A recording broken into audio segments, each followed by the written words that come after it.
What's up, beautiful people? You know what time it is, or maybe you don't, but it's Willpower Wednesday. That's Willpower Wednesday. You see what it is? I'm representing my vintage fam. You represent my HBCU, the highest of 7 hills, bringing you a motivational message today in the form of spoken word. So let's get into it. We used to hide our heads in the sand when the sun rose, treading lightly during daylight, being just enough visible, silence from inclusion, overlooked unless flamboyant and questionable, erased from conversations of community. We were hopefuls, seeking held hands in social circles.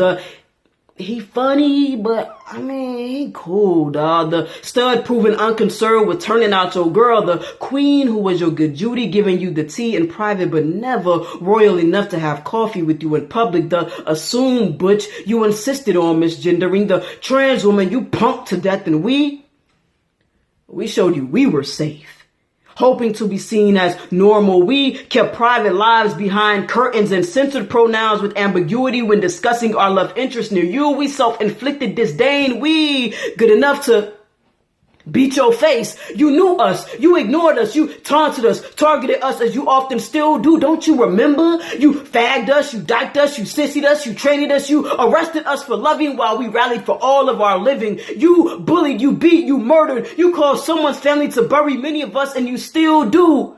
Though we could never be laid to rest or quieted. See, we rioted. We now out and proud, grew sick of resting in caves, gathering in dark spaces, being the quotations inside our squinted eyes in your conversations. We gave breath to bravery. There's no agenda to our existence. We just grew strong enough to affirm and amplify. We too are human and both. We are still growing tired of closets, but are steadily unpacking, unloading, and stretching our limbs. We created safe spaces and shot birds at the cubby holes you hope we remain in. We've been here. We didn't just up here. We simply learned that we're okay and gave ourselves the comfort you never deserved. We broke the doors off the hinges when escaping closets you hope we stay in, even if we opened them slowly, holding the hands of others as we grabbed hold of freedom, praying to God that we'd live outside the corridors. We stepped out dressed to the nines, tens across the board, leaving shame in a dark corner bag for trash. We stepped out battling storms,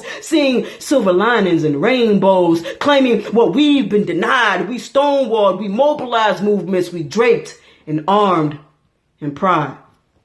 I do this in remembrance of Marsha P. Johnson, Langston Hughes, Audre Lorde, Zora Neale Hurston, Countee Cullen, Bayard Rustin, all of the ancestors who did this before us, who carried the torch, who made the way, who paved the way for us. I do this for the elders who are still with us on the front lines. I do it for us on the front lines. I do it for us surviving and thriving.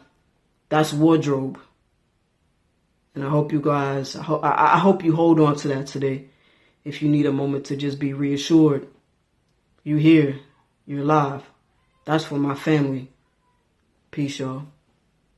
Willpower Wednesday.